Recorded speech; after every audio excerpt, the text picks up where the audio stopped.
8 years before.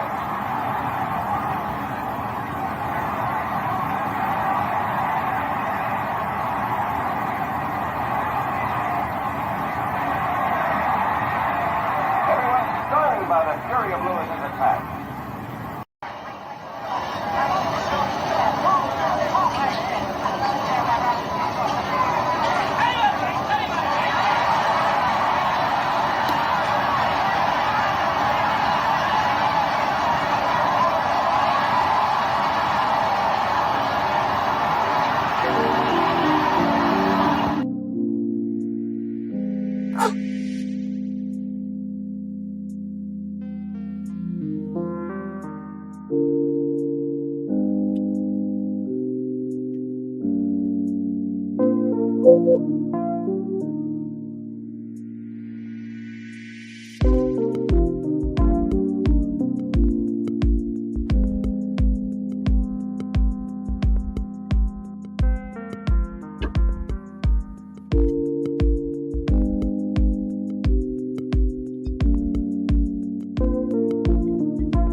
What's happening, my people? It's Cast Sports again, back for another afternoon with the family. Now, as usual, before I get started, let me give a shout out to the JBT community. It's just boxing talk. We're a group of people who just love to talk boxing. And we're always looking for others to join us. And you don't have to have a podcast. The only requirement is you just have to love to talk boxing. That's all. Miss Cass, hashtag JBT, Crush the Legend, hashtag TWT. Mike Mazik, Victoria Thomas. Salute to everyone, and welcome to another episode of Cast Sports, the Box Historian. Today, boxing during the Great Depression. And you know what time it is. If it's Monday through Friday, 2 p.m., it's the Box Historian, bringing you all of that boxing history. Boxing is the greatest sport of them all. That's why we love it. Can't get enough of it. As everyone, today, it's the Wednesday afternoon hump day edition of Cast Sports, the Box Historian. Melanin Queen 27 in the building. Salute Melanin Queen. How are you today? It's the hump day edition of Cast Sports the Box Story.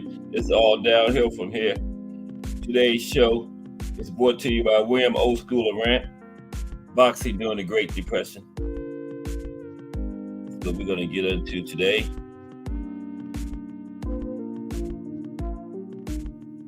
In the middle of this big week of boxing history.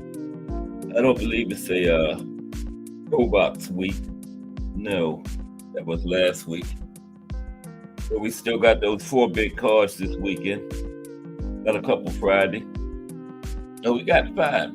It's one Sunday from Japan, okay? No, it'll be Sunday in Japan, but it'll be Saturday here. Then we got one next Tuesday the following Tuesday. But next week is the big week, fight week for the big light heavyweight showdown. It'll also be our raffle week. Salute Crush the Legend. Hashtag TWT, the winning team. Another good organization. Salute Crush the Legend at 6:30 in the mornings, bringing that Fire Boxing Talk early. Start your day off with Fire Boxing Talk. Crush the Legend. Yeah, but today we are going to talk about boxing during the Great Depression.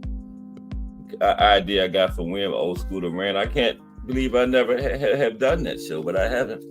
Then tomorrow is going to be the Boxing in the State series. We are halfway through the alphabet now with Louisiana at the letter L. Louisiana tomorrow. The history of boxing in Louisiana, and talk about some other significant events that occurred concerning boxing in the state. And of course, some boxers from the state. Louisiana was big on high school boxing back in the old days. Yeah, it's high school boxing down there. And LSU had a pretty good boxing team. And that's where the first known heavyweight fight was in Louisiana. It was bare knuckles between Jim Mace and I forgot the name. And of course, they had some big fights down there. Muhammad Ali and Leon Spinks, too, I believe. And Sugar Ray Leonard, Roberto Duran, too. Yep. Let me stop before I've been told you the whole show. That's tomorrow. But yeah, Louisiana, pretty good boxing history. And Friday, the profile is the life and career of Smoking Joe Frazier this week. Closing out with Smoking Joe. Like I told you, Smoking Joe only lost to 2 people in his career. 2 losses to Big George Foreman and 2 losses to Ali. Fought in the best era ever of heavyweights in the 70s, and nobody else beat him but Big George and Ali. Yep. The other Olympic gold medalists. Remember that when they had in the 60s. Ali won it in 60, Frazier won it in 64, and Foreman won it in 68. Yep. And the 70s was loaded with heavyweights, but Foreman and Ali was the only ones that beat Frazier. We're going to be getting into him more Friday. We're going to get started on today's show about 10 minutes or so, around 2:30. How's everybody today? It's the old hump day. After today, it's downhill to the weekend. Not too early to start thinking about the weekend either. Mine start on Thursday. Yeah. But we got Jana back Saturday. Nick Ball is defending his title. His first title defense. Remember, he took that featherweight from Raymond Ford, WBA featherweight. Ford has since went to super featherweight. Ford probably stayed at featherweight one fight too long because he wasn't himself when he had that fight. It was on the, I think it might have been the last 3-yard season. Remember, that was the one where they had the 5-on-5 between Eddie and Frank, the 2 trainers, and Eddie got destroyed.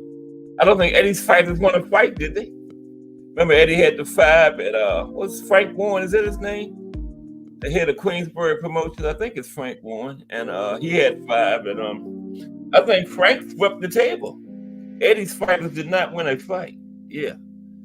And Nick Ball was on that card. He was Frank Warren's fighter, and Raymond Ford was an Eddie Hearn's fighter. Yeah. And yeah, that was fun. Eddie boys look bad, man. But I told you Nick Ball, his fight is in the UK because you know those guys from the UK win those titles. You got to go over there and get it. Okay, they are not defending it anywhere else. You want that 126 WBA featherweight? You got to go to the UK. Nick said that's just what it is, and they get that home cooking over there. You are not going to get a close decision against a British fighter in Great Britain over in the UK. You're just not going to do it, man. You got to make it a wide decision, or you got to get them up out of there, okay? Those judges believe in that home cooking. The referee, too. You know, the referee cheats. Remember Josh Warrington, all the stuff he used to do in the ring, and the referee would say nothing. Josh Warrington would be headbutting, hitting behind the head, hold the guy behind the head and bring him to him and headbutt him. And referee would say nothing. That's that home cooking. But they got some fire fans over there, though. They really into their boxing. And they appreciate good boxing. You can come from somewhere else, another country, but if you go over there and perform, they will applaud you. Yeah. But the officials cheat. And Takuma Inoue, Monster, little brother Takuma Inoue is in the ring this weekend from Japan. And it didn't have his belt on there. I didn't know he had lost it, but it had him fighting in the other guy's name, but it didn't say anything about his belt. Just Do Boxing in the building. What's up, Just Do? Coming up at 4 p.m. Yeah, Takuma Inoue, maybe it was just a mistake because I don't remember him losing that belt. He had one of the belts that his brother Monster dropped when he went up to 122. At 118, I think Takuma had the WBA. And let me see if it's on there today. Maybe that was just a misprint. I'm pretty sure he still has that belt. Anybody hit Monster brother losing his belt?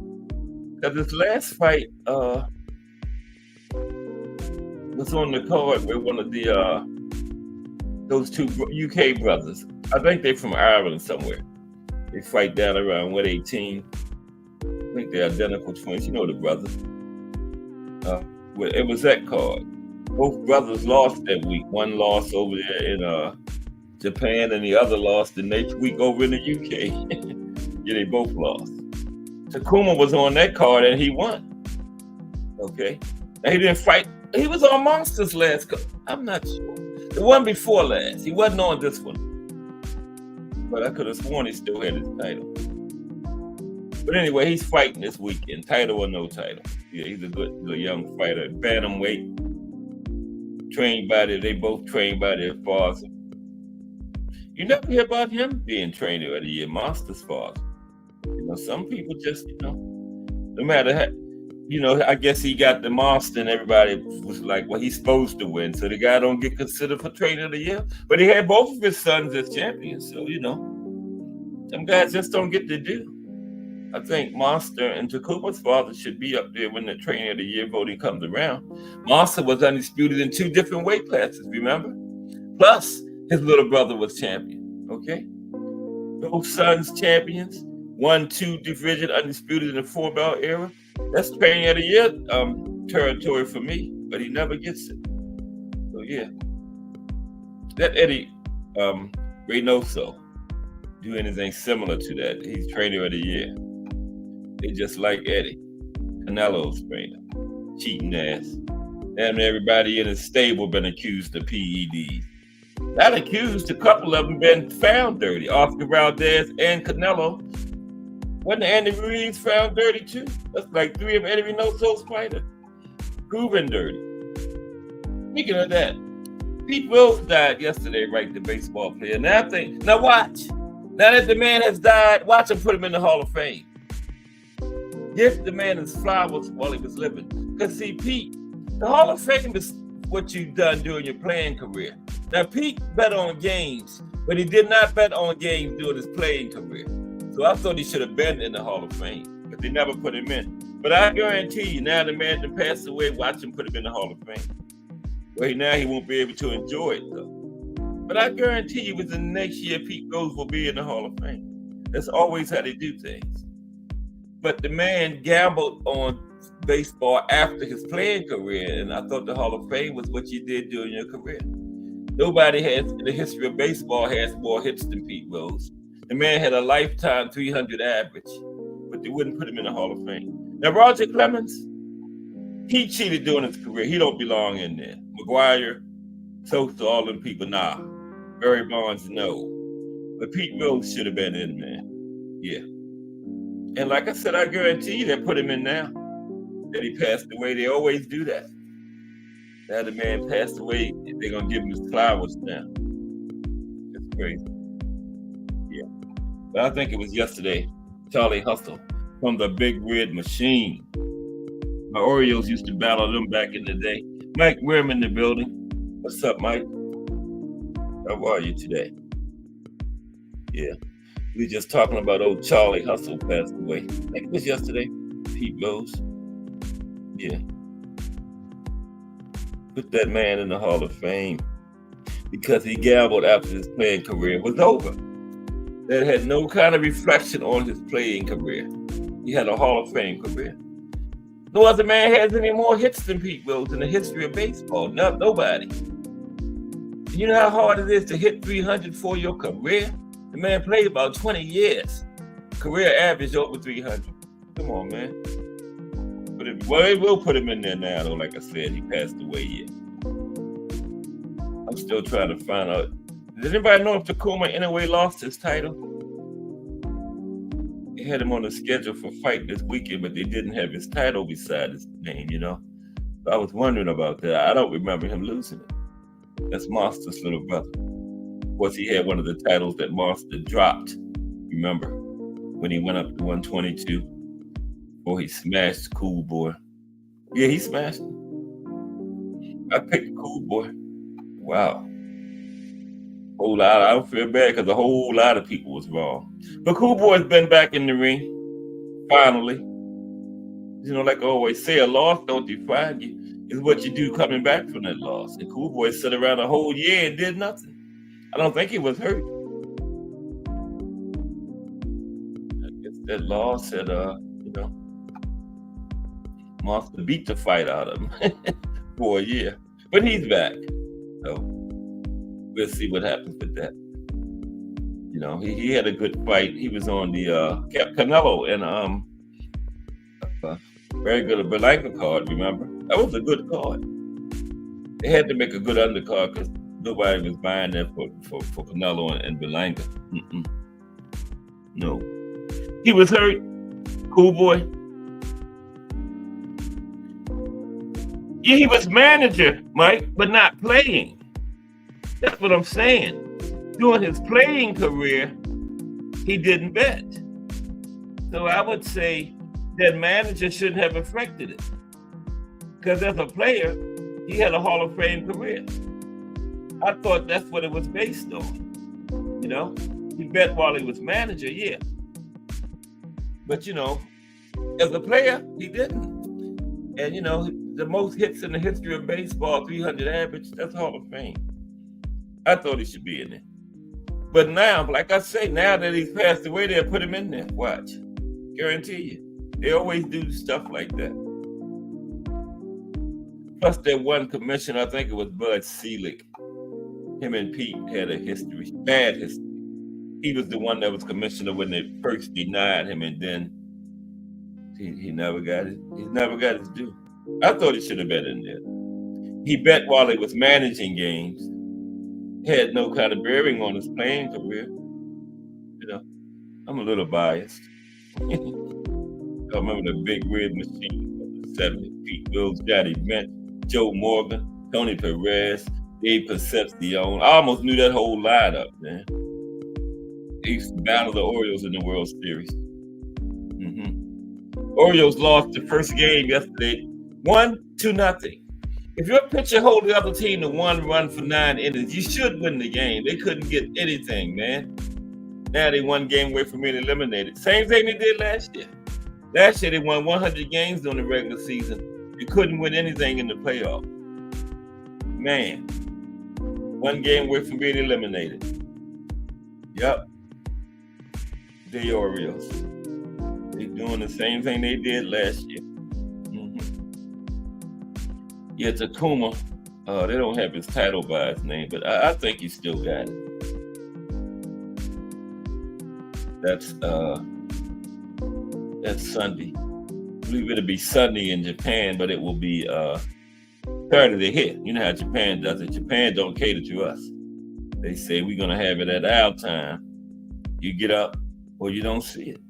Simple as that. Plus, they got a fight on the Tuesday after the big light heavyweight showdown on my birthday. Another fight. You know how Japan had those Tuesday fights? Yeah, they got one then. But let's get ready to start talking about boxing in the Olympics. Oh, what am I talking about? Boxing during the Great Depression. What did I say? Olympics? Boxing during the Great Depression. Okay. How's everybody today, though? It's Wednesday, hump day, middle of the week. Hope everybody's week is going well. Did Jay Hardcore come back on this morning? I was busy. You know, he was under the weather yesterday. Yeah, the Mets. The Mets won yesterday too, Mike. Yeah. They got in on that last day. Remember they won that game and one more, they out of the wild card round, right? One more loss. Mike said they say banned for life, not for death. That's right, Mike. That's what they're gonna do. I guarantee you, they always do that, man. Somebody passed away, didn't they give them their flowers? But the man was here, couldn't enjoy it. I guarantee you, by this time next year, Pete Rose will be in the Hall of Fame. Now he retired, back in the 80s, like 40 years ago. Never got in. Been eligible for the last 30-something years, but now, the first year he passed away, like Mike said, banned for life, not for death. They will put him in. Yeah. Charlie Hustle. He definitely had a Hall of Fame career, but they say he bet on game. But while he was managing, though, not while he played. I guess they say we caught you while you was managing. We probably didn't catch you while you was playing, betting on him. So I don't know. Let's get ready to get started. You know, we got like a week and a half before the big raffle. Next Saturday, the day of the big light heavyweight showdown. Artur Beterbiev and Dmitry Bivol. We're supposed to be doing a joint show that day, and the drawing will be done, and the 3 prizes will go. Will one person get all of them? Or will one person get 2 of them? How will that go? But they all 3 going. And then you'll probably get them that following week because D1 got his the same week that he won it. I was surprised, shocked. But he got it. But I told you about the headphones, right? I'm going to need to hold them for a week or two, just check them out for you. No, just kidding. I'm going to stop because y'all going to say, Cass really going to keep them headphones and listen to them. No, I'm not going to do that. I'm going to send them right on out to the person, I promise. I'm going to buy me a pair because they are fire. Kaniki Bear, proud sponsor of the JBT too. Brought to you by the JBT. Our first item is a new 10th generation iPad with a liquid retina display which shows off beautiful color and has plenty of power for all your handheld computing needs. Great for work, play, or just movies on the go. How much is it to enter, you ask?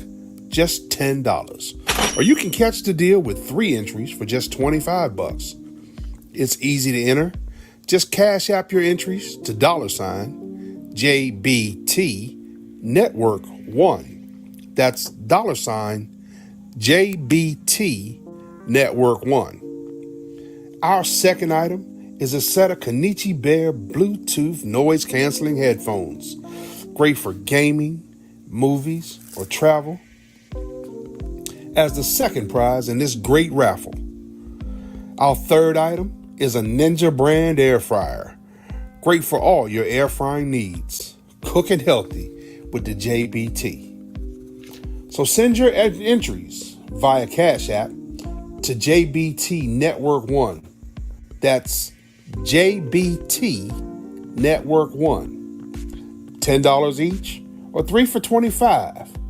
Put raffle on the comment line and you are entered. Okay, salute Bruce Gas. Okay, I'm gonna check that out right after Just Du's show today. All right, Bruce says, check this out if you dare. Okay, I'm gonna check it out. That's gonna be right after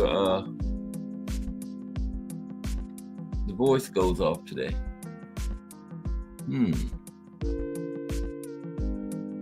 Salute Bruce Gas, boxing, jazz, and more. We're gonna be talking about boxing during the Great Depression today.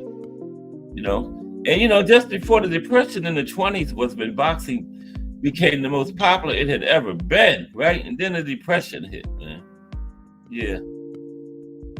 Crazy time. We're going to talk about it in a minute. That was right after Jack Dempsey. He was the most popular boxer. He had a big part of making boxing popular back around that time. One of the big five of sports. Just talking about baseball and Pete. They never put Pete in the Hall of Fame. I thought he should have been in there, man. Bet after his playing career. While he was managing, but never went in. But you go in now. You know how they do once you pass away, they give you your flowers. Oh, we feel that he's been punished enough, so we're gonna go on and put him in. Watch, I tell you, man. The man been out of baseball for like 40 years, but now when he passed away, they're gonna put him in the Hall of Fame. Watch, guarantee you. They always do it. It's crazy. Put the man in there while he's living. He earned it.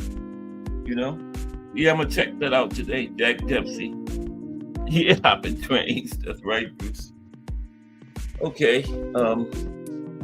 Boxing during the Great Depression. Wow, it's 2:30 already. This time is flying, man. Wow. A couple more months, it'll be 2025. That's crazy. Time don't wait for nobody.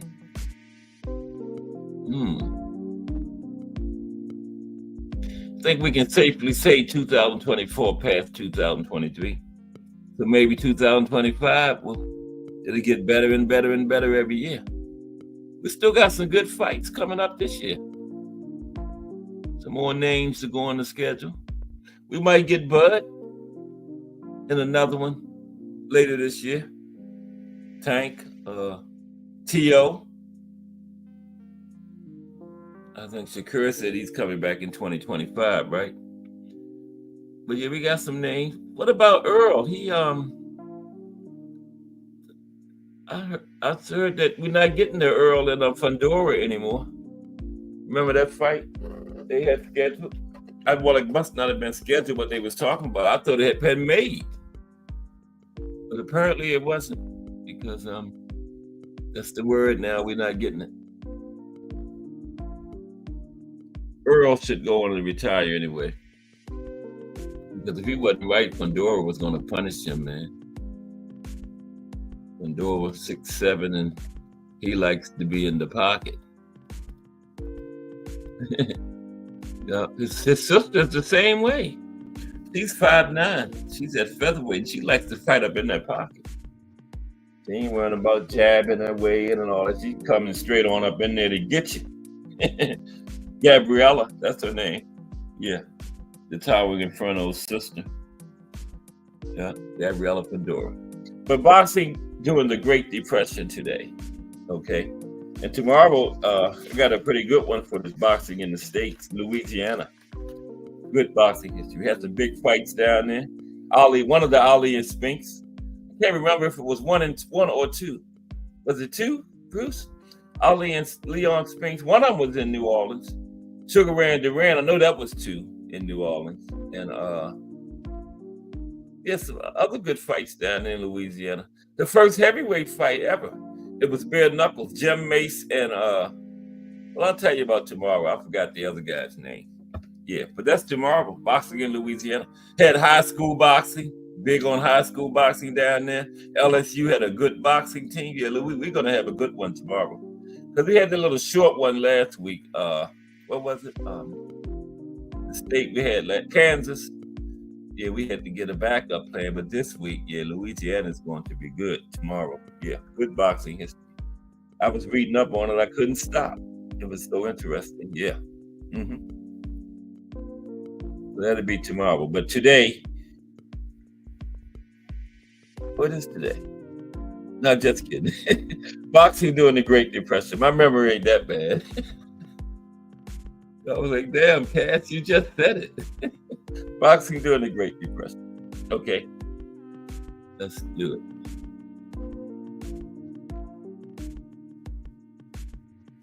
Okay, I just had my glasses. There you go. The Great Depression, it was like 10 years, 1929 to 1939. People was jumping out of buildings and stuff, man. It was bad. It was bad. Now, the sport of boxing in the 1930s was affected by one of the biggest economic struggles in the history of the United States, the Depression era, right? Now, the Great Depression had a significant impact on boxing in the 1930s, including, I got to take a drink. Excuse me real quick, sorry. As I started talking, my throat got clogged up.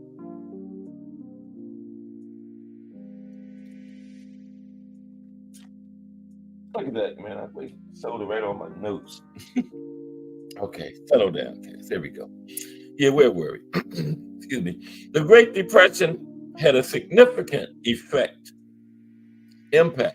on boxing in the 1930s, including reduced payouts for the fighters, okay?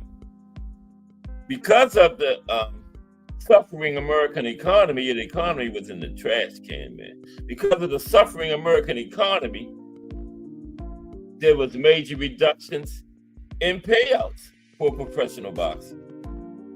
Boxers were only able to box for their love of the sport because of the lower amount of money they were offered. Yeah, you just had to box just because you loved boxing, because you was getting paid little to nothing during the Depression. You know, like all aspects of American life. Well, really in the world, Depression really affected the world. Now, when the decade began, the 30s, the world heavyweight title belonged to no one, okay? And the sport of boxing suffered because of the lack of money to pay the boxers. They had a decrease in attendance. That's another way it affected it. Nobody had no money. If you did have fights, people just didn't have money to spend on fights. Life was tight, man, you know? Decrease in attendance. Attendance at fights dropped during the Great Depression. And heavyweight championship fights drew little interest at all, right? But we did have some symbols of hope during that time. We did have some symbols of hope. Like, let me see. Many Americans found inspiration and hope in sports during the Great Depression, right? A lot of people turned to sports for entertainment. Joe Louis became a symbol of pride for African Americans after emerging on the boxing scene in the mid-1930s, okay? Now, Lewis's career persists. Here we go.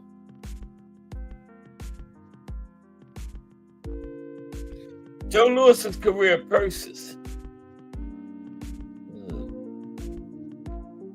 Totaled more than $5 million, you know, during that period. And that's like $20 million nowadays. 5 million back around the 30s, like 20 million. And that was during the Depression. Okay. Louis and German heavyweight Max Schmeling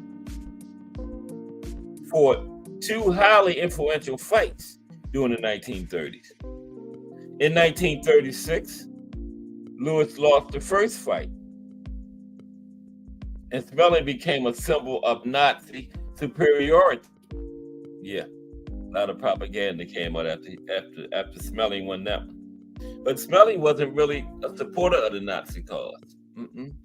Nope. A lot of people thought he was, but later it was found out that he wasn't. In 1938, Lewis won a first-round knockout in the second fight, which was viewed as a triumph for American democracy. And then the heavyweights from 1930 to 1937 in particular could be compared to the heavyweight division of the 1980s, right?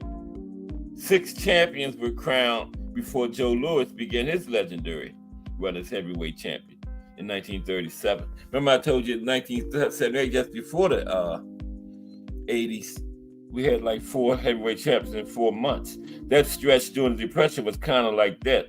A lot of different champions, you know. And Joe Louis retired in 1949, still holding the title of World Heavyweight Champion.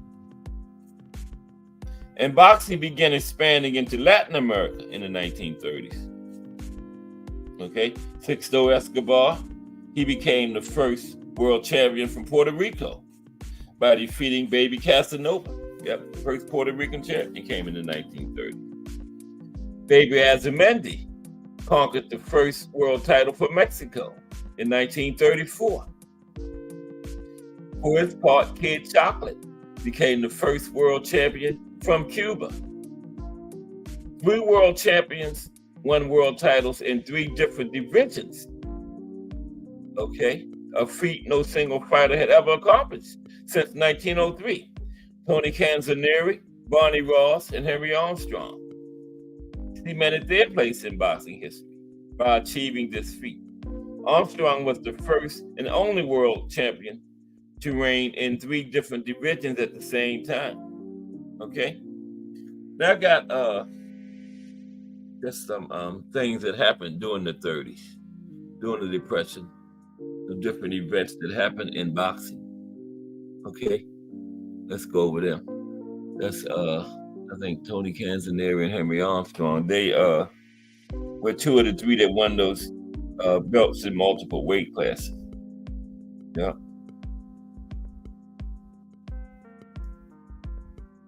Okay, so let's go over some of these events that happened during the decade of the 30s. I get some link time today too.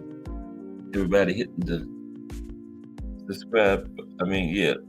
Like button. I was gonna say everybody hitting the link, the like. Yeah. Okay. Yeah, I was looking at something else. That Diddy situation is everywhere, and I got somebody else. A lot of people scared, man. There were different names coming up every day mixed up in that mess. Yep. Nobody's above the law. Okay, yeah. Start with 1930. Okay.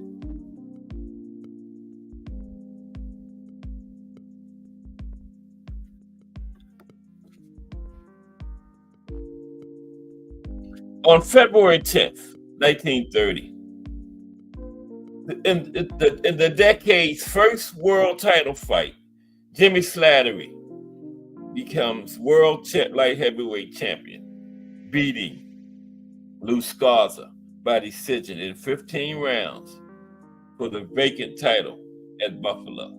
Okay. Still had fighting during the Depression, but they weren't fighters, but just basically fighting for the love of the sport because there wasn't a lot of money to pay them, and wasn't getting a lot of attendance and stuff. But we still had fights. This is in 1930 we're talking about.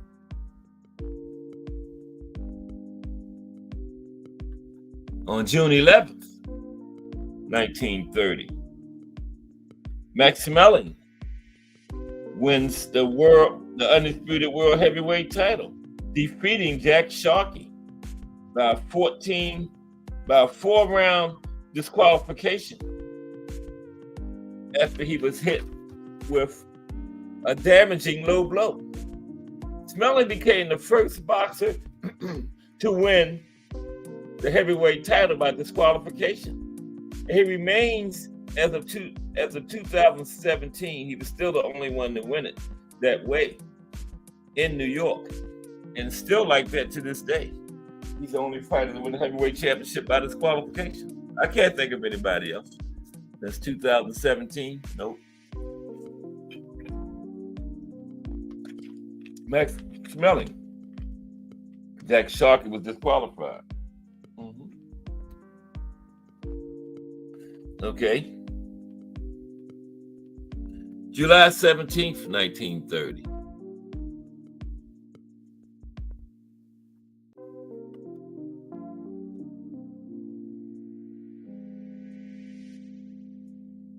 Tony Canzoneri wins his second world title, knocking out Al Singer, who in the process became the first world boxing champion in history to both win and lose the title by first round knockout. And he got knocked out in the first round. He broke his own record for the fastest finish in a world lightweight title fight. Okay, this fight was at the Garden. So he was Al Singer was the first world champion to win and lose the title by first round knockout. I don't know if anybody else has ever done that. Okay, 1931. Very little brief things. 1931.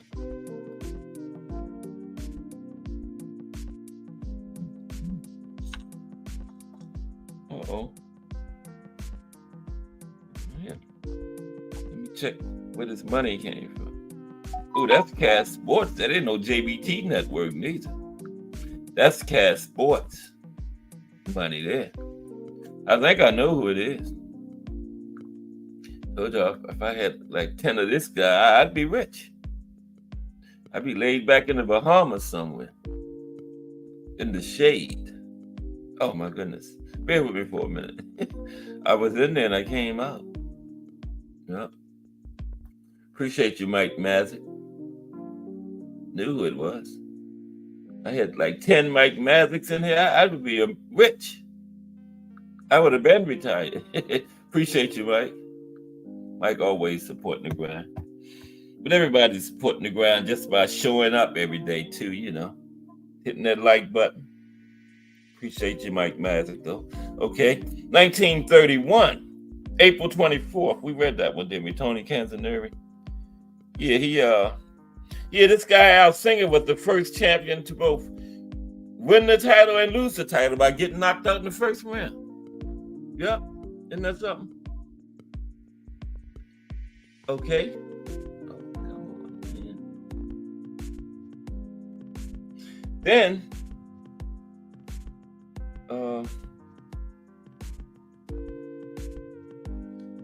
April 24th, Tony Canzoneri becomes the second man to win world titles in 3 different divisions.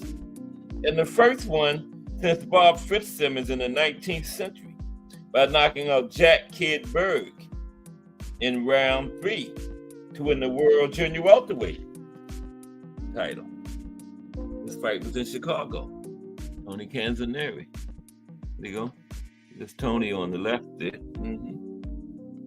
Still in 1931, July the 15th. Oh boy. Stay with me for a second. Man, you putting these commercials on my thing and everything, man. What in the world is going on? Excuse me. Okay, there we go. I got rid of it without getting rid of the whole chat. July 15th, 1931. Wait a minute.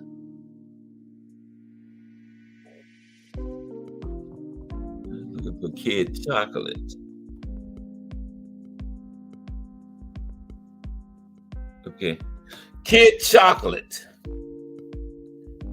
becomes Cuba's first world boxing champion in history knocking out world junior lightweight champion Benny Bass in 7 rounds in Philly. Okay.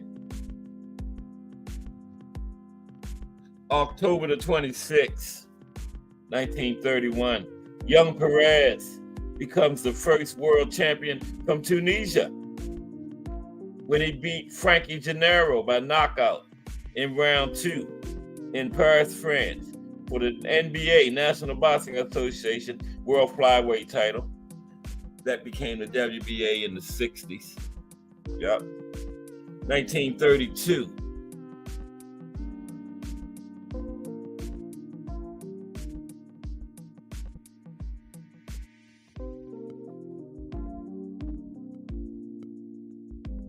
Okay. June 11th, 1932. In a controversial fight, Marcel Thiel wins the world middleweight title with an 11th round disqualification over Gorilla Jones. That's Gorilla on the right. In Paris, France. In front of an audience that included Amelia Earhart. Remember the aviator, Amelia Earhart? She disappeared up there somewhere and was never seen again in her plane. But she was at this fight before that happened. Jones is disqualified for continuous low blows and holding. Yep. 1933. Let's see what, go to 1933. Just some things that happened during the Depression, some little incidents during boxing. 1933. Primo Carnera initiates one of boxing's most controversial reigns in the history of the heavyweight division, knocking out world champion Jack Sharkey in 6 rounds at New York City. It has been widely recognized since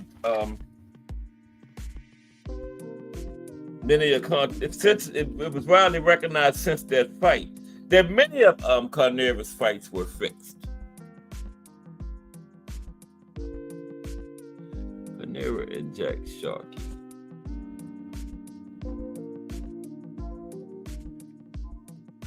Oh, there's Carnera. I think that's Carnera. And I was a little off.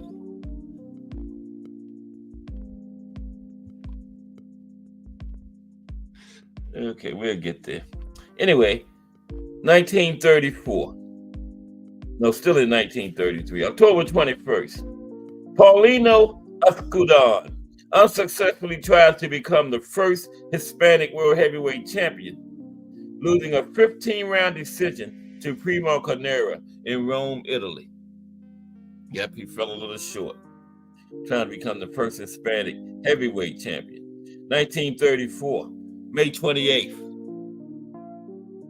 Barney Ross becomes the 3rd man in boxing history to win world titles in 3 different divisions, defeating Jimmy McLaurin for the world welterweight title by a 15-round decision in New York City.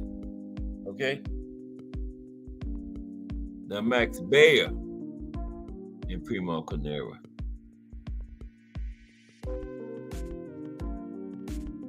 No, that's Gorilla Jones in them.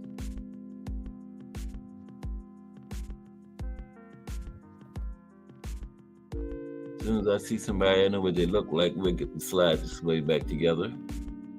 But anyway, 1934,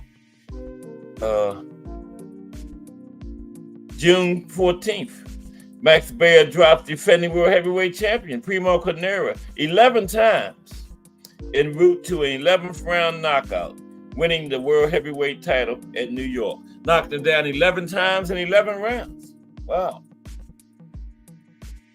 On June 26, 1934, Sixto Escobar becomes Puerto Rico's first world champion in history, knocking out Baby Casanova in 9 rounds to win the vacant National Boxing Association bantamweight title in Montreal, Canada.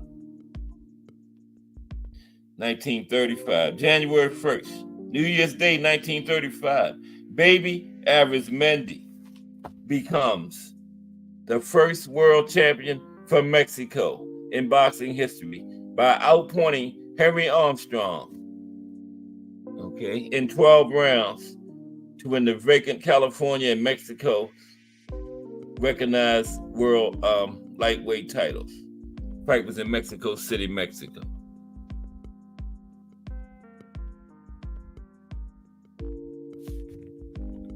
Bear with me for a minute.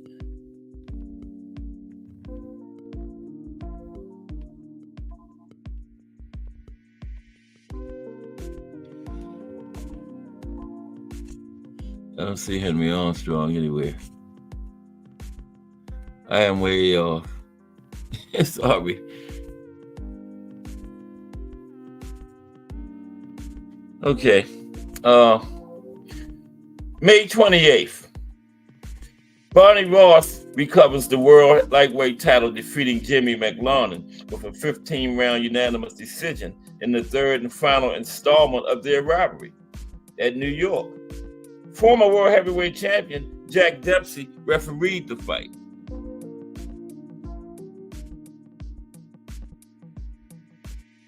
That be it?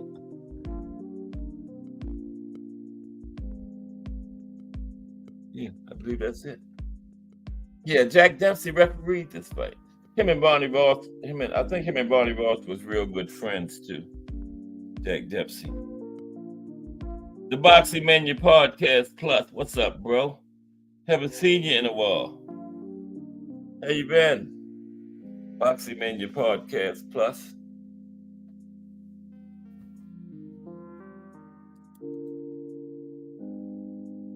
This was boxing during the Great Depression. Now we're just looking at some fights that occurred during the Great Depression.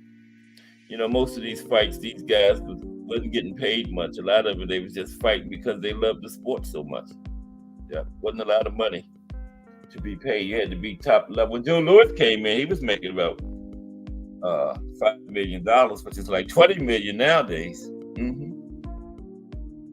But you had to have a real big name back around the time of the Depression to be, making any kind of significant amount of money, because it wasn't just money to be made. The attendance was down, everything back around that time.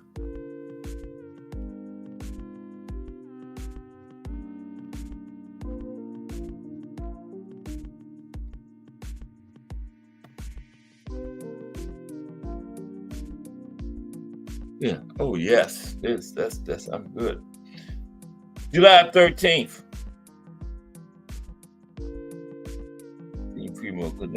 James J. Braddock, with 24 losses, produces one of the biggest upsets in World Heavyweight Championship history, defeating world champion Max Baer to take the world title by a 15th round unanimous decision in New York. Yeah, he beat Max Baer.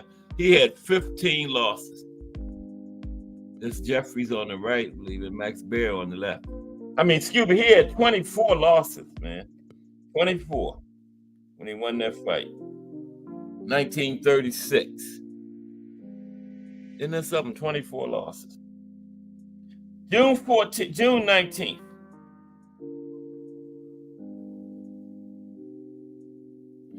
In the start of their legendary boxing rivalry, former world heavyweight champion Max Schmeling inflicts Joe Louis' first defeat with a 12-round knockout in New York.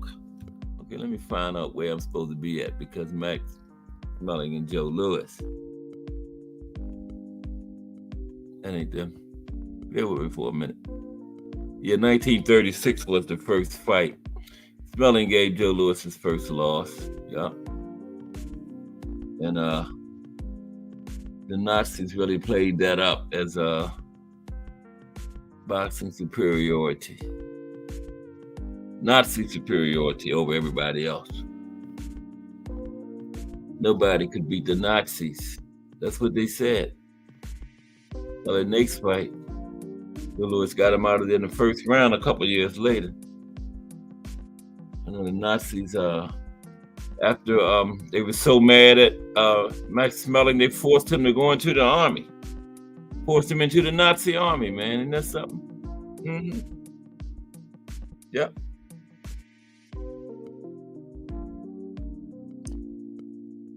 Where was I? Okay. August 4th, 1936. Henry Armstrong becomes world champion for the first time, defeating Baby Arizmendi by a 10-round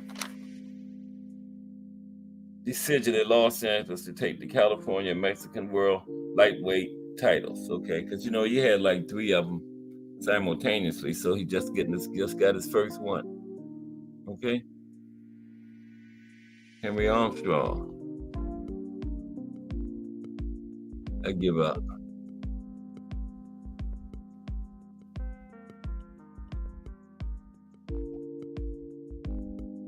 Yep, Henry Armstrong.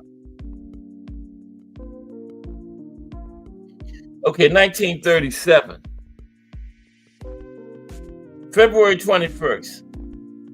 At their rubber match, Sixto Escobar retains his world bantamweight title with a 15-round decision victory over Lou Silica in San Juan, Puerto Rico. It is also the first world title fight ever held in Puerto Rico.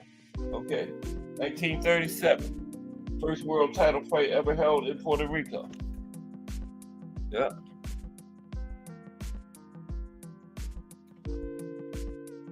June 1st, 1937. Joe Louis becomes heavyweight champion of the world, knocking out James J. Braddock in round 8 in Chicago. The new champion Louis then says he won't consider himself a champion until he beats Max Smelling in a rematch. Because remember, Smelling had knocked him out the year before in 1936. He didn't get him back in there until 1938. Okay, but he did avenge that.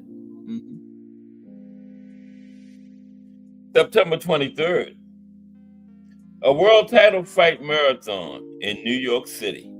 Harry Jeffrey beat Sixto Escobar by decision in 15 rounds to win the world bantamweight title. Lou Ambers defeats Pedro Martinez by decision in 15 rounds to retain the world's lightweight title. And Barney Ross defeats future world middleweight champion Seferino Garcia by decision in 10 rounds to retain the world junior middleweight title. Yep. 3 title fights on that card that night.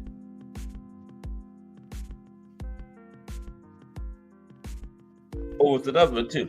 Fred Aspastali knocked out Marcel Dill in 10 rounds to win the world middleweight title. It was 4 title fights on that card. Okay. 1938. Okay, let's take a break because this raffle is getting close, man, and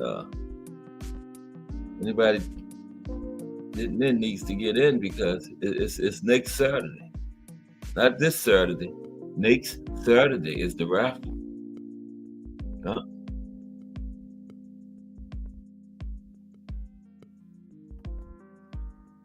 let's look at it real quick. Time for another raffle brought to you by the JBT. Our first item is a new 10th generation iPad with a liquid retina display which shows off beautiful color and has plenty of power for all your handheld computing needs. Great for work, play, or just movies on the go. How much is it to enter, you ask? Just $10. Or you can catch the deal with 3 entries for just $25. It's easy to enter. Just cash app your entries to $JBT Network 1. That's $JBT Network 1. Our second item is a set of Kenichi Bear Bluetooth noise canceling headphones. Great for gaming, movies, or travel. As the second prize in this great raffle. Our third item is a Ninja brand air fryer. Great for all your air frying needs. Cooking healthy with the JBT.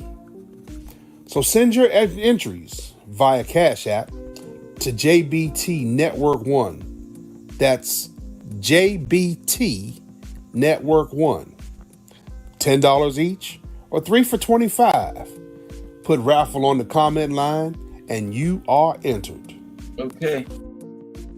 All right. Just Do is going to be talking about looking at Just Liam Parrow and Richardson Hitchens coming up. All right.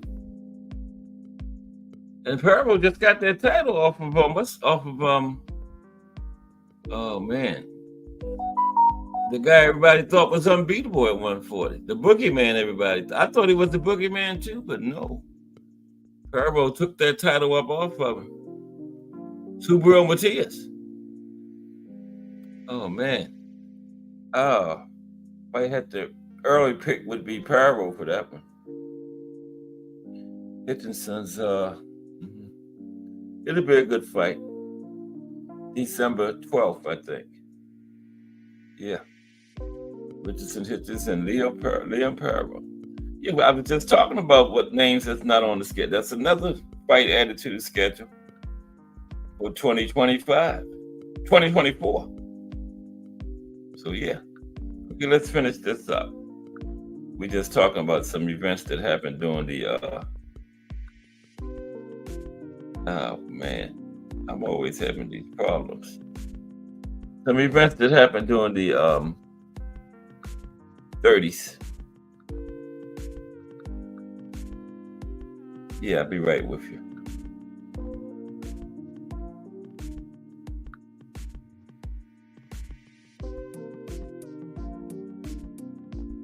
Okay.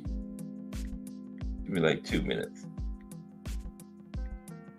Gonna have a backup plan for today. This is brought to you by William Old School of Rant anyway. Boxing during the Great Depression.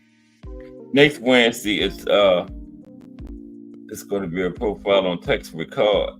He's promoted from back in the 20s.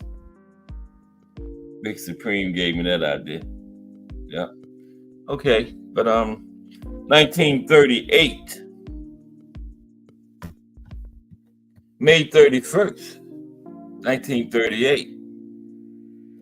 Henry Armstrong makes history by becoming the first man in the history of boxing to hold world titles in 3 divisions at the same time, defeating world welterweight champion Barney Ross by a 15-round split decision at New York City. I believe Ross was the second man to be a 3-time champion, 3-division champion, but he didn't have them all at the same time.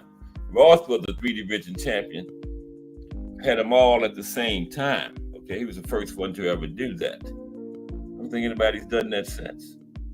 3 divisions at once? I don't think so. June 22nd, 1938. In the second fight of their famous rivalry, Joe Louis retains the world heavyweight title with a first-round knockout of former champion Max Schmeling of New York. Yeah, because James J. Braddock, remember, Schmeling beat Louis. So Schmeling had the title, and then James J. Braddock beat Schmeling, and Louis beat James J. Braddock. So both times that he fought Schmeling, Louis had the title. Schmeling beat him, but Schmeling had lost it, and Louis had won it back from James J. Braddock. Then he fought Schmeling again. The second time, he knocked him out in the first round. So he got his revenge. And he can call himself champion because remember, he said he can't call himself champion until he beats Schmeling, because Schmeling had gave him his only loss at that time. Yep. Okay. 1939, final year. January 10th. Henry Armstrong begins what would be a run of success of 20 successful title defenses in the same year. Remember I told you about that, those 20 fights in that one year. This was the first one of them.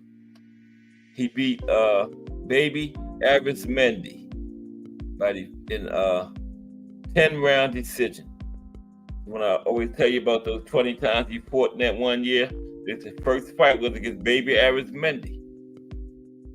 beat him by a 10-round decision. Then he won 19 more that year, won every one of them. 19 more title defenses. Wow. January 20, and that was on January 10th, right after the year began. January 25th, Joe Louis retains the world heavyweight title with a first-round knockout of world light heavyweight champion John Henry Lewis in the first round in New York City. And they say Joe Louis got John Henry out early because John Henry was having trouble with the sight and everything. And Joe Louis didn't want to mess him up too bad. What a friend. So he knocked him out the first round so he wouldn't have to hurt him too bad. Right? It would be Lewis's last fight, as it was later discovered that he had been fighting while suffering from cataracts since 1936. And this was 1939. He was fighting with cataracts for 3 years. Wow. December 11th, Henry Armstrong defends his world welterweight title. I remember in 38, he defended it 20 times. 39, Henry Armstrong defends his world welterweight title for the 11th time in 1939, defeating Jimmy Garrison by knockout in round 7 in Cleveland. Right? And then he decided to retire. He retired. After 31 fights in 2 years, he retired. Okay? That's an entire career nowadays. He did it in 2 years. Henry Armstrong did. Wow. Incredible, man. Yeah. He was an incredible boxer. Henry Armstrong was. Yeah. 30, 80, 20 times. 30, 90, 40, 11 times. And then he retired. Yeah, that was really, and that was a little boxing during the Great Depression. Okay, yeah.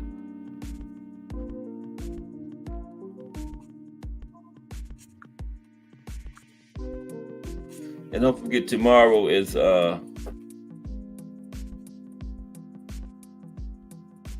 boxing in Louisiana. Little history. We're gonna have a good one tomorrow though, because Louisiana had a good boxing history. High school boxing, LSU had a good boxing team. That's a real good one for tomorrow. Louisiana had some big fights down there. Remember Ali fought down there. Let's take a look at Henry Armstrong, as he did so much in that 30s. Okay.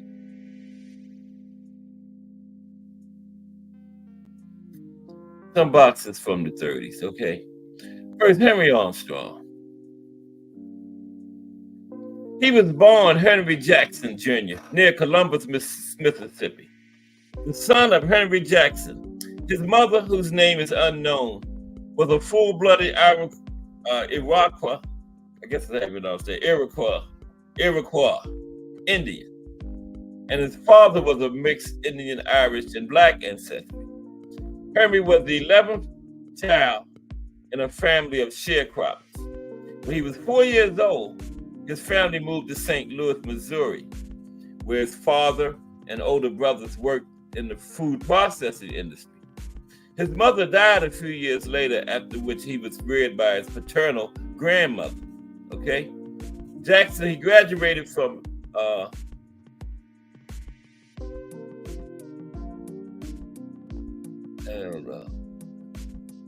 Toussaint Overture Grammar School. You know me and these names. This is where he graduated from right here. And put it in there for you. Just gonna look at a couple boxes from the from that period of the Depression. That's what we're talking about today.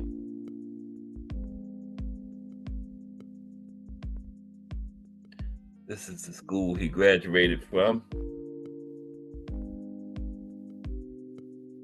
Yeah, his mother was a Indian, Iroquois tribe. Mm-hmm. That was like a whole couple different tribes of fierce Indians from up there, upstate New York. They was just fierce, man. led by the Seneca. Yeah, I read up on them, and yeah, they was.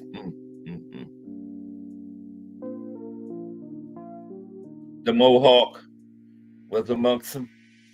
Oneida.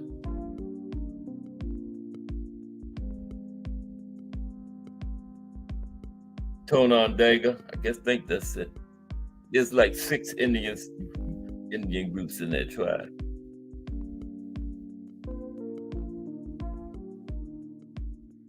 I'm a Western historian too, on the old West too. There it is. That's the school I was trying to pronounce right there.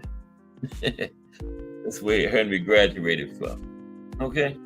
That was grammar school. But Shawn High School.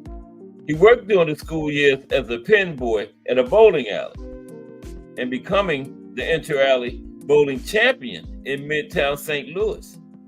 He gained his first boxing experience by winning a competition among the pen boys, right?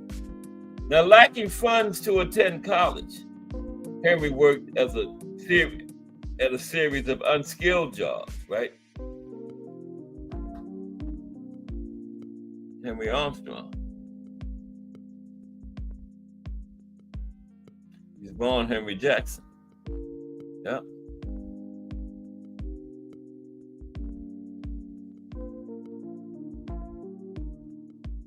Now, Okwan Asukwo Bassi. He was a Nigerian world featherweight boxing champion, more popularly known as Hogan Kid Bassi. He was born in the village of Ufok-Ubet Creek, town, Calabar, Nigeria, June 3rd, 1932. He was one of 5 children born to his parents, who were cultivators of modest means. At the age of 11, Bassi moved to Lagos to live with a maternal aunt and to continue his education, right? Sending a child, often the oldest, to live with a relative in a town or city with better educational opportunities and with the expectation that the child would later assume responsibility for parents and siblings, okay?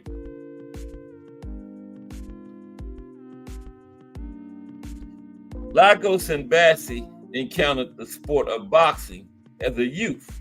You know, he enjoyed school, although he was not a great scholar. Sports, however, were his passion, and he participated in soccer, swimming, running, jumping, and other athletics at school.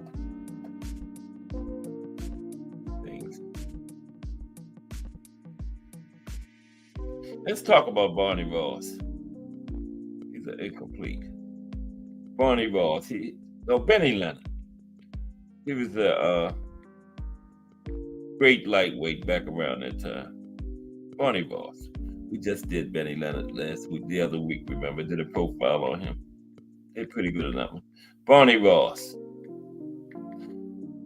Barney's mother had asked him to retire at one point in his career.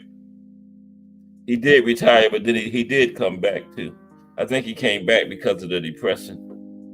Ray Patterson in the building. Salute RP. Ray Patterson, straight out of New Jersey. What's up, Ray? How are you today? We had done a little profile on, a little show on boxing during the Great Depression. Now just looking at some fighters that fought in the 30s, like Barney Ross. Let's take a quick look at Barney.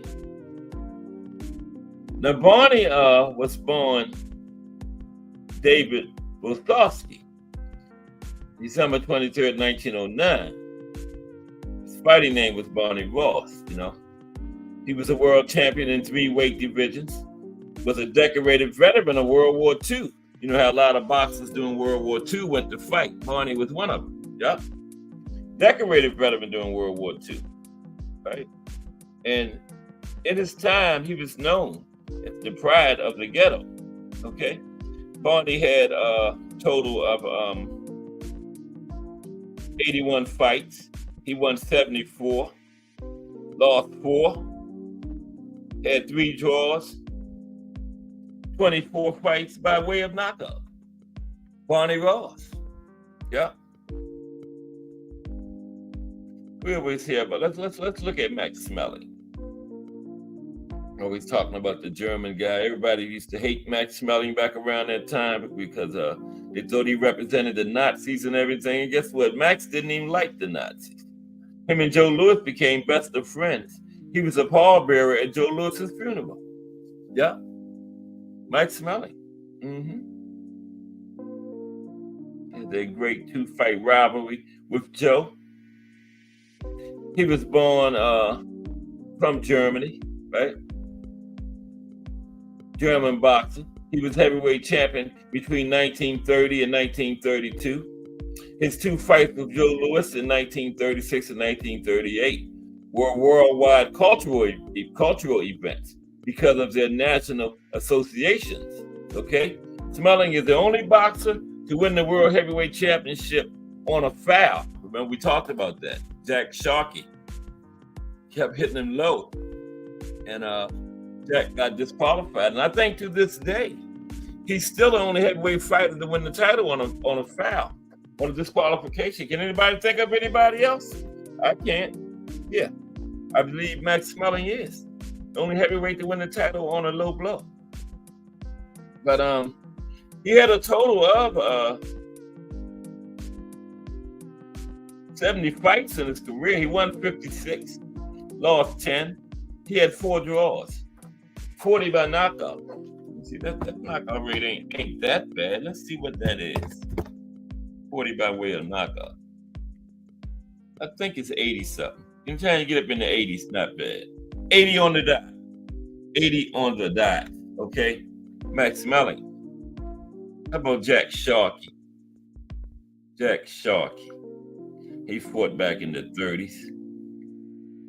He was the one, Max Schmeling was the only heavyweight to win the heavyweight championship on a foul. Jack Sharkey was the guy that committed the foul. Okay? Yeah, Jack is the one that committed the foul. Jack Sharkey. Lithuanian American boxer.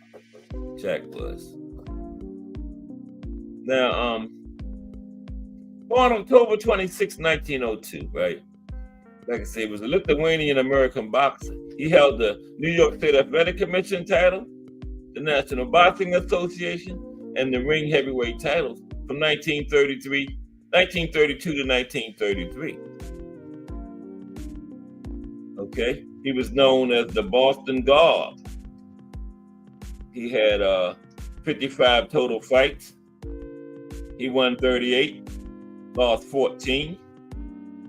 He had 13 by knockout with 3 draws. Okay,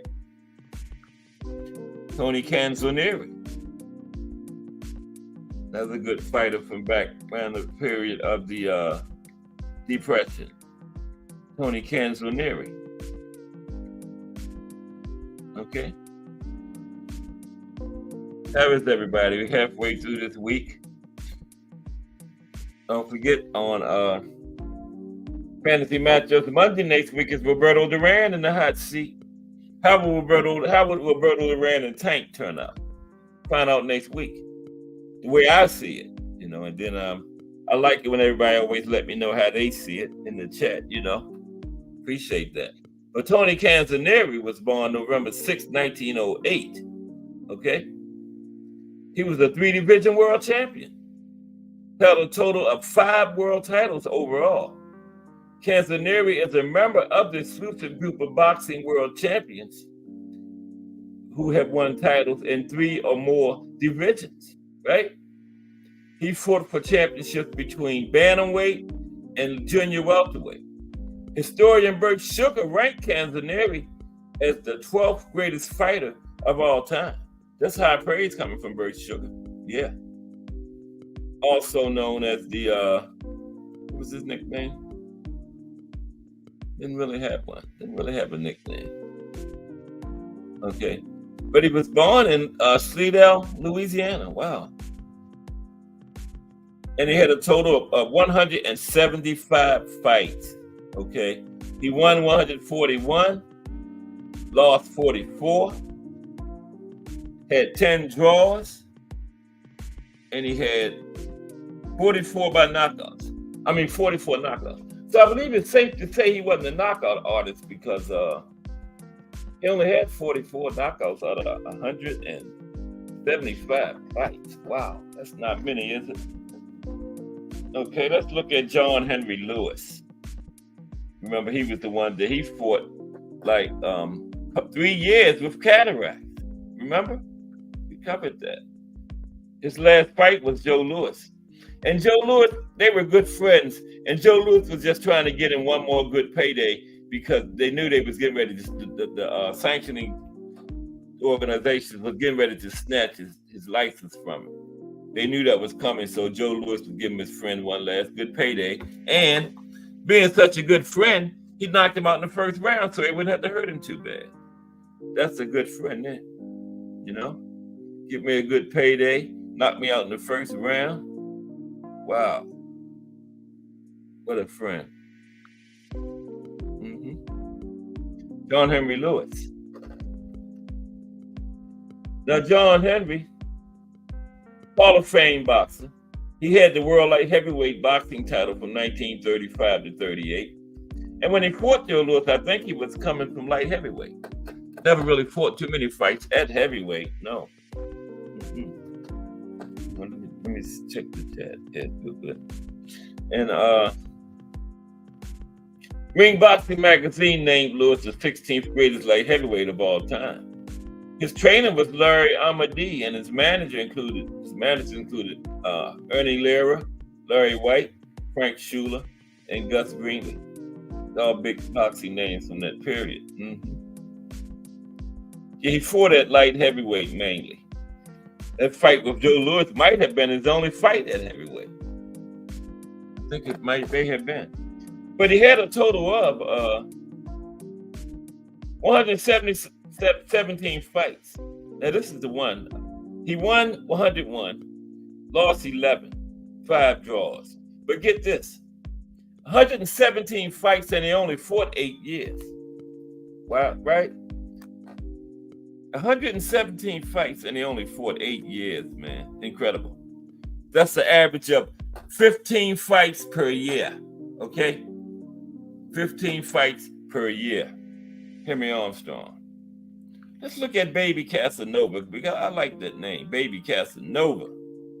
I believe Baby was the first Mexican world champion. I think. Baby Casanova. Yeah. Okay. Now, you know that wasn't his real name was Rodolfo Casanova, also known as Baby Casanova or Chango Casanova, right?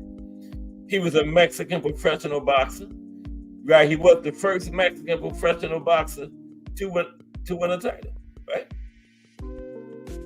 And he was the first Mexican to fight Puerto Rican in the Mexico-Puerto Rican boxing rivalry. Wow. See, we're learning today.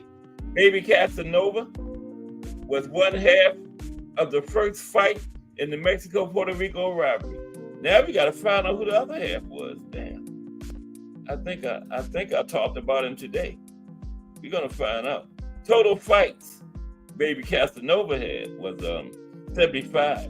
He won 57, lost 17, 31 draws, 1 draw, 31 knockouts.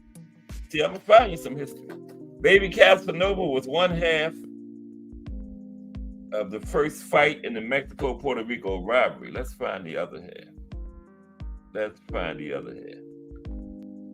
Okay. Wow, I'm learning too. I did not know that.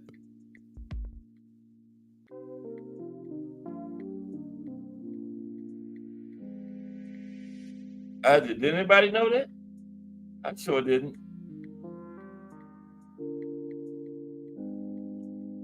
I always thought they always say the official beginning was way like 1980 when Salvador Sanchez fought Wilfredo Gomez, but this was way back then. This was really the beginning. Baby Cass. Oh, I got it.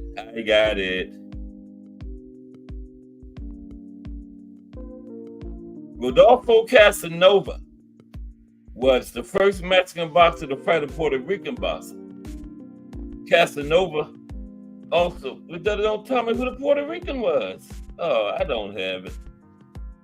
I don't have it. We already knew that. Man. They mentioned Salvador Sanchez and Wilfredo Gomez thought up as the official beginning, but Baby Casanova fought way back then. We also had Miguel Cotto, Antonio Margarita, Puerto Rico, Mexico. This fight was in 2008, and it was a dramatic and controversial fight between the unbeaten Cotto and the relentless Margarito. Margarito won the fight by TKO in the 11th round, but controversy surrounded the fight when Margarito was found to have illegal hand wraps. Remember?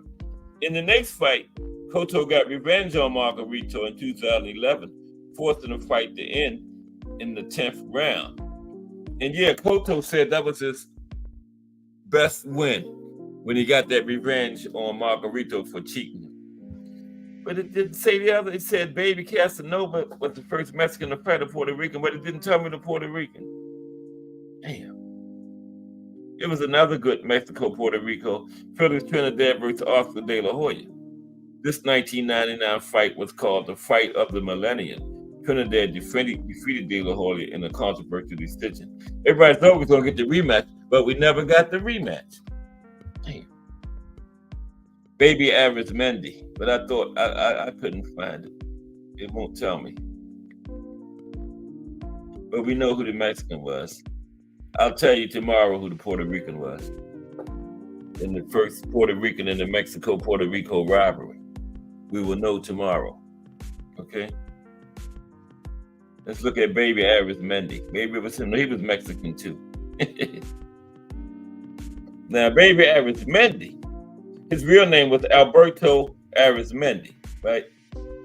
It probably ain't his last name. I'm probably saying it wrong, but anyway, he was a Mexican professional boxer and New York State Athletic Commission featherweight world title holder in 1934.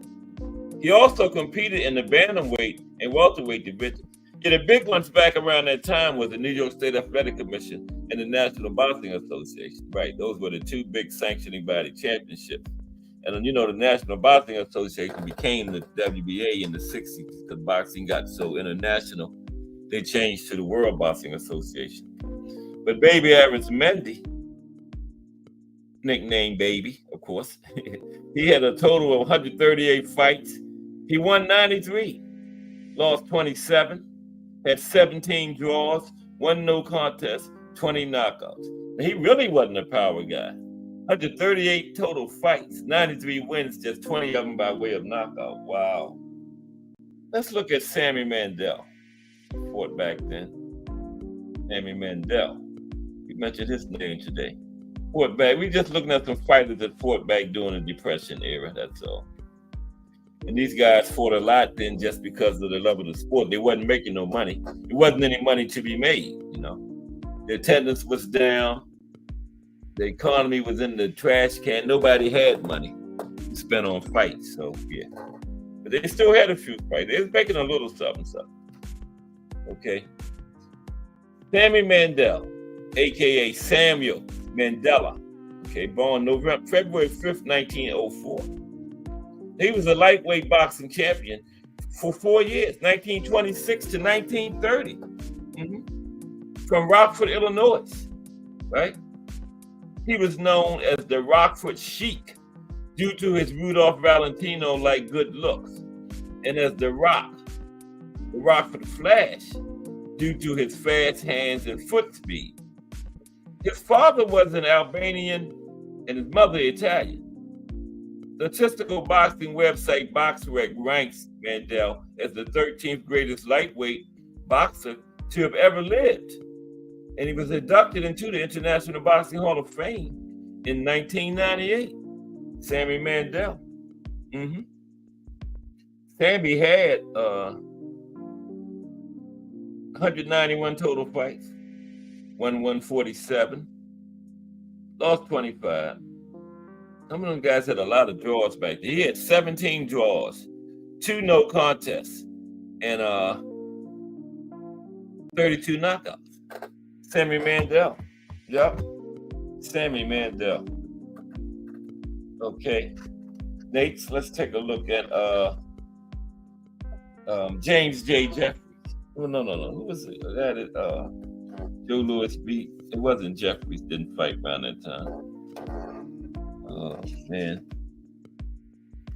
Joe Louis beat him to take the title before he fought Max Smelling. The Smelling beat Lewis, and then this guy beat Smelling, and Lewis bet Smelling again. Okay? Yeah, that's how that worked out. So Lewis had the title both times he fought Smelling. Although Smelling took it from him. Lou Salica. Let's look at Lou Salica. Boxing career.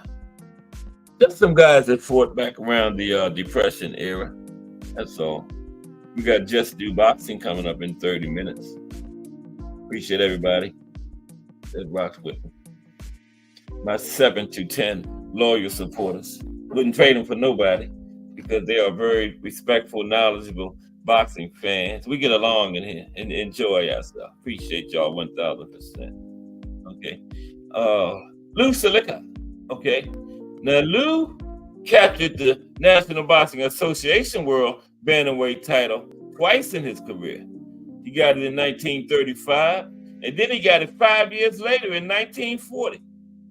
His managers were Jaime Capian and Willie Ketchum. And some sources list a different birthday for Salica, July 26, 1913. But yeah, one birthday is November 16, 1912. July 26, 1913. That's a whole year apart. How could they do that? Man. They was keeping records in 1912, I guess. I don't know. But anyway, he had 91 total fights. He won 62, lost 17. Told you about them draws. He had 12 draws. And 13 knockouts. 91 fights, 13 knockouts. Not a knockout guy. We can safely say that about Lou Salica. Wow. You hear that? 13 knockouts, 91 fights. Wow. You can safely say he didn't have much power. For sure. Pedro Martinez was a good one back then. I see his name a lot. Pedro Martinez fought back around the Depression era. Let's look at Pedro. I don't know how to find out. Al Booker is good at researching stuff. Not in here. We know Baby Casanova was one half of the first Mexico versus Puerto Rican, but I don't know who the Puerto Rican was. I thought I had it. But then it just told me the Mexican. We already knew that. We need the Puerto Rican that was in that fight. It's going to tell me Salvador Sanchez and Wilfredo Gomez, they fought in 1982. Maybe fought this Puerto Rican way back like 1930 something. So it wasn't no Salvador Sanchez and Wilfredo Gomez. Baby fought his back in 1930 something. So no, it's Baby Casanova. What a name. That he had somebody good looks. Who was it? One of them actors. I can't remember. Okay, Pedro Martinez. Pedro was from Puerto Rico. Maybe it was him. Also known as El Torito de Calle. That means the little bull of Calle in English. C-A-Y-E-Y.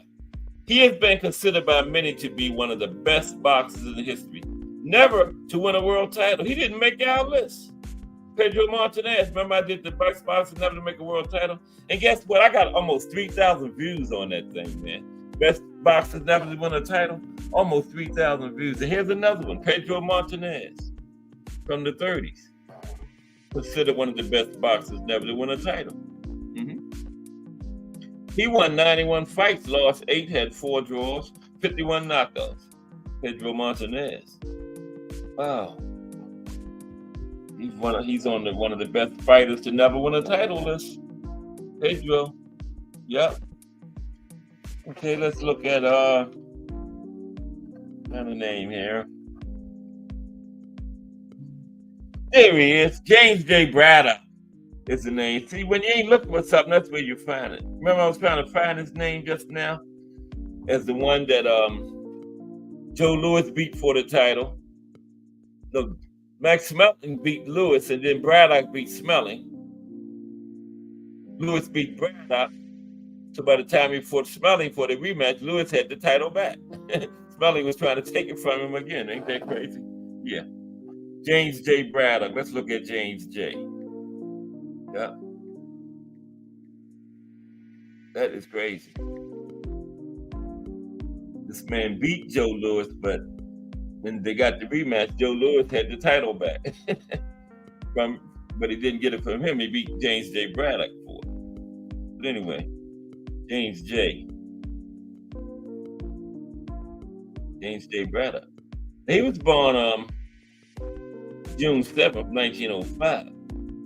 He was a world heavyweight champion from 1935 to 1937. Not much of a he had a lot of nicknames though. The Bulldog Virgin, the Pride of the Irish, Pride of New Jersey. And remember the Cinderella Man? He was the one that movie was made about, the Cinderella Man, from the fight against Max Baer. Yeah. James J. Braddock. Now, James J. had 88 total fights. Okay? He had 26 losses, 7 draws, 3 no contests, 27 knockouts. That was much power, guys, back then, man. We getting like 80, 90 fights and 15, 20 knockouts. Where was the power? Yeah, we getting them days, man. Did we look at Henry Armstrong? Henry was the man, with those 3 weight classes, man. Yeah. Max Baer. Max, anybody familiar with the Beverly Hillbillies? Max Baer is Jethro's father in real life. Jethro's real name is Max Baer Jr. And also his brother Buddy. Jethro's uncle was a boxer too, Buddy Baer. Jethro looks more like Buddy than Max to me, but that's his uncle, so you know. Yeah, but that's his father, Max Baer. He didn't like the way Max was portrayed in the movie Cinderella Man either, because Max was in there. Because that's where the movie was based on him and James J. Braddock's fight, and Jethro took issue to the way his father was portrayed in that movie. Mm-hmm. Yeah, Max, Jethro's daddy. Max liked the party too, like the Hollywood starlet. Yeah. Max Baer was born February 11th, 1909, right? And he was the world heavyweight champion from June 14th, 1934 to June 13th, 1935. 1 year exactly. June 14th, 1934, June 13th, 1935. Wow, figure the odds on that 1 year to the day, man. He was known in his time as the Livermore Larriper and Madcap Maxey. 2 of the fights, a 1933 win over Max Smelling and a 1935 loss to James J. Braddock, were rated Fight of the Year by the Ring magazine. Baer was also a boxing referee.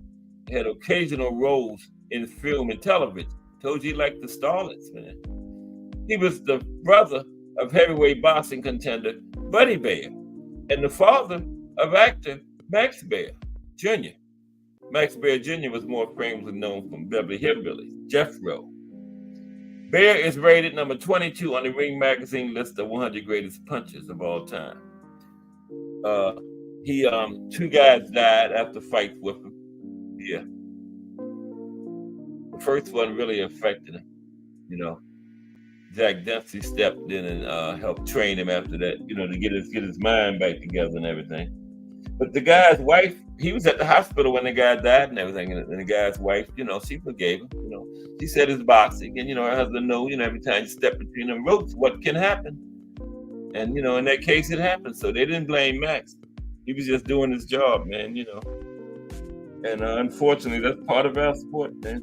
Yeah, but Max had a total of he had 41. No. 81, okay? He won 68, 13 losses, 51 by knockout. There you go. I would guess that would be like in the 70s. 68, 51 by knockout. Let's find out. Let me calculate that. I just had, there it is. 51. I think that might be in the 70s. Not fantastic. With the power he had, though, I thought his knockout rate would be higher. Man. I really did. 75. Yeah. 75. I'm fascinated with knockout rates. I can pretty much estimate it just by looking at it before I even go to the calculator. But yeah, 75. But with the power and the strength he had, I would have thought that he would have been up close to 90, but no. Yeah. There's still a technique to it, Like they say, Tommy Hearns was once a light punching boxer. But that power was in there. Emmanuel Stewart just got it out of him, gave him the technique and all that, and, how to punch, how to turn the punches and all that kind of stuff, Thomas Hill in the building. What's up, T. Hill? Well, you must have just came in. What's happening, Thomas Hill? We talked about, what did we talk about? Boxing during the Great Depression, and now I'm just calling over some boxers that fought during that period. That's all. Yeah. Salute Thomas Hill, hashtag JBT. Yeah, I'm going to watch Just Do, then I'm going to check out what Bruce Gass sent me there. He said, check it out if you're there or something. I got to see that. Wow. It's good if Bruce Gass sent it to you. It's must-see TV. Bruce Gass just don't do nothing randomly. Bruce Gass sent it. It's something significant. So I'm going to watch Just Do, and then I'm going to check that out. This link Bruce sent me. Jack Kidd Berg. Let's talk about Jack Kidd Berg. He fought back in that era. Like I was saying, a lot of these guys was fighting just for the love of the sport because there wasn't a lot of money to be made at the time. Nobody had money. They definitely wasn't wasting on going to no boxing match. It was hard to even feed your family back then during that depression, man. The stock market crashed. The economy was just way underwater. And boxing, nobody had money to spend on boxing matches. But it was some attendance, but not like it used to. And that was right at the time when boxing had got its most popular in the 20s, late 20s. And that's when the Depression came right along, right behind that, man. Terrible time. Yeah. But Jack Kidd Berg. But I know what his nickname is. Kid. Jack Kidd Berg. We're winding down. To Jack Kidd Berg. I pulled it up and set the damn phone down. Yeah. Jack was born June 28th, 1909. Right? His real name was Judah Bergman, more commonly known as Jack Kidd Berg. Okay? He was an English boxer, born in the East End of London, and he became the world junior welterweight champion in 1930. Of course, his nickname, Kid, right? That wasn't hard to figure out. He had 192 total fights. He won 57, lost 26. He had 9 draws and 61 knockouts. 61 knockouts. I ain't even gonna worry. That's down there. I ain't gonna worry about that one. Gorilla Jones. Okay, Gorilla Jones. And remember, Baby Casanova was one half of the first ever Mexico versus Puerto Rico fight, but we don't know who the Puerto Rican was, and I will know by tomorrow, though. I'm just going to figure that out. Look at Baby Casanova's box rank. That might do it. Let's try that. Do Gorilla Jones first. It's going to tell you where both fighters from. But let's try that. Gorilla Jones first, though. But old Gorilla. Okay. William Landon Jones, more commonly known as Gorilla Jones, right? Born 1906. He held the NBA middleweight boxing championship of the world. Although he was nicknamed Gorilla for his exceptional reach, Well, at least it wasn't for where he looked, for his reach. Okay, Gorilla. Jones is to be distinguished from the original Gorilla Jones, who campaigned from 1913 to 1924. It was two Gorilla Jones. And the first Gorilla Jones had the world color welterweight title. This Gorilla Jones was never knocked out. He had 52 knockouts out of his 101 wins, with over 141 total fights. He was posthumously inducted into the World Boxing Hall of Fame in 1994 and in the National Boxing Hall of Fame in 2009. Told you that's how they're going to do Pete Rose. Posthumously inducted. Watch. I guarantee you. Now that he passed away, they're going to put him in the Hall of Fame. Well, he should have been in there, man. He did not bet on fights during his playing career. That's what the Hall of Fame based on, during your playing career. He was a manager when he bet on fights. And who knows, as long as he bet on his team, what's wrong with that? Now, if you bet on the other team, that's a problem.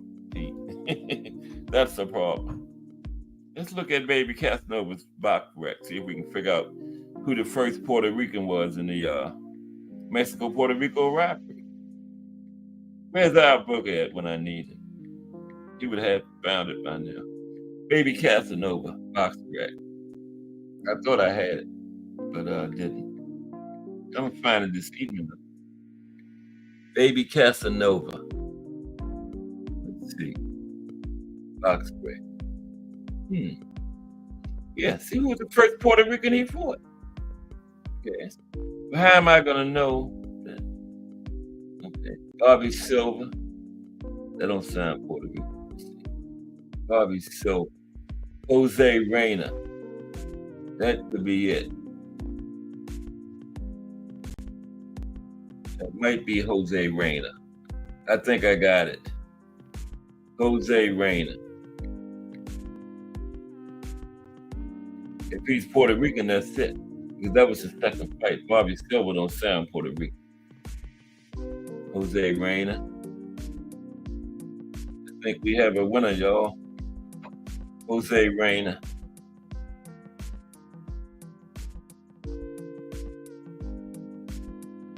Please be from Puerto Rico.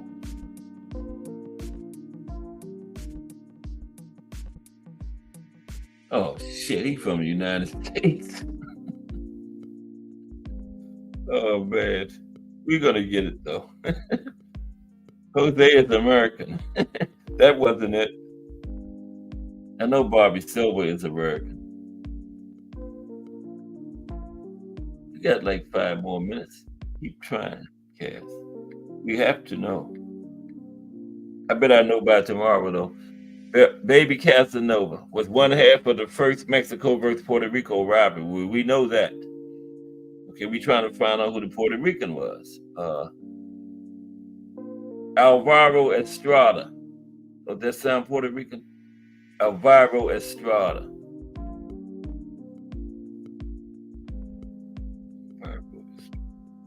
From Mexico. Damn. That was Mexico versus Mexico. We're going to get it. I'm going to get it right now. All I got to do is keep hitting these names. Bobby Silva. Bobby Silva's from Mexico too. We're going to get it. Just the first Puerto Rican he fought is the other half of it, right? Come on. Aurelio Sandate.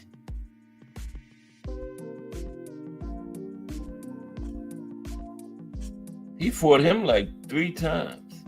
Aurelio Sandate. It must be him because I can't get him to come up. There he is. He's from Mexico.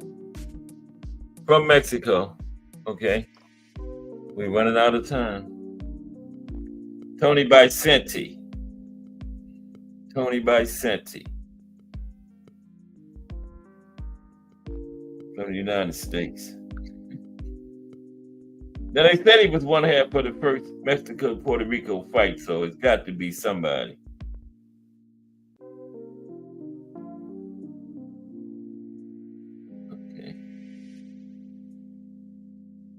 Man, I don't know what's going on.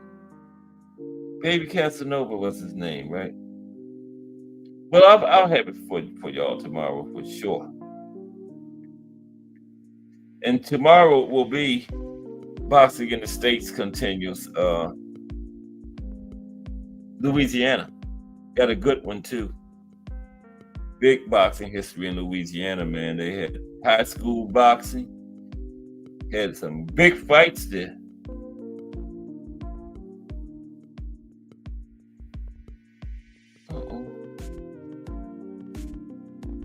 Oh, this is not even the right Baby Casanova. 1969. This man fought back in the 30s.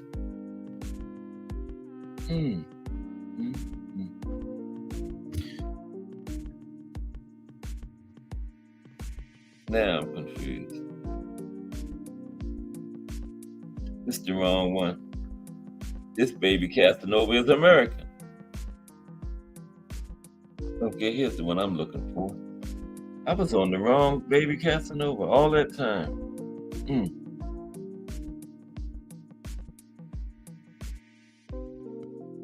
Okay. Did we do Alvaro Estrada? United States. Okay, well, we'll find out. I hope everybody enjoyed the show, boxing during the Depression. Tomorrow is boxing in Louisiana. D for the win in the building. Let's Talk Fashion in the building. We just had a show on boxing during the Great Depression today. And then I was just looking at some boxes fought around that era. And we found out this guy named Baby Casanova fought back in the 30s from Mexico. He was one half of the first Mexico-Puerto Rico rivalry, but we couldn't find out who the Puerto Rican was in it. That's what I was doing. I haven't found out yet, but I'll have it tomorrow. Baby Casanova was the first Mexican to fight a Puerto Rican in professional boxing. We don't know who the Puerto Rican was yet, though, but we will. But I appreciate everybody. Salute to D for the win, and Let's Talk Fashion in here. Today is Wednesday. You know what happens on Wednesday? Let's Talk Fashion show comes on. I got to do playback shorty because they had me this morning. Well, how Jay said, getting the duck out the milk or the milk out the duck or something like that. Whatever. That's what they was doing to me today. And salute D for the win. But I'm going to do playback shorty on Let's Talk. I got a lot to do today. Just Do coming, and then Bruce Gass gave me this link to look up. And Bruce Gass, I know it's something significant. And D for the win, salute. We get ready to get up out of here. And don't miss tomorrow, the Boxing in the States series. Louisiana. It's going to be a good one, I promise, because Louisiana has had high school boxing. LSU had a good boxing team. Had some big, huge fights there. Remember, Ali fought Spinks. I think it might have been 2. I know Sugar Ray Roberto Duran 2. We're going to talk about all that tomorrow. And then some boxers from Louisiana. Tomorrow's going to be good. Because, you know, some states are better than others. Like last week we did Kansas. We had to do the backup plan on Best Known Trilogy because Kansas was short. But we won't have to worry about that tomorrow. Louisiana's going to be good. So join me at 2 p.m. tomorrow for that. Just Do Boxing is now straight ahead. But today we had D for the win. Let's Talk Fashion. Thomas Hill. Ray Patterson. The Boxing Menu Podcast Plus. Bruce Gass, Boxing Jazz, and more. Mike Rim. Just Do Boxing. Coming up in about 5 minutes. Melanin Queen 27. Mike Mazik. I told y'all, if I had 10 Mike Maziks in this chat, I'd be a rich man. Appreciate you, Mike Mazik. Crush the Legend and Miss Cass. Everybody have a good day, too. And you know, I'll be back tomorrow because you know, if it's Monday through Friday at 2 p.m., it's the Box Story bringing you all of that boxing history. Just Do Boxing is straight ahead. This is Cass Sports. Everybody have a good one. Appreciate y'all.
excuse me.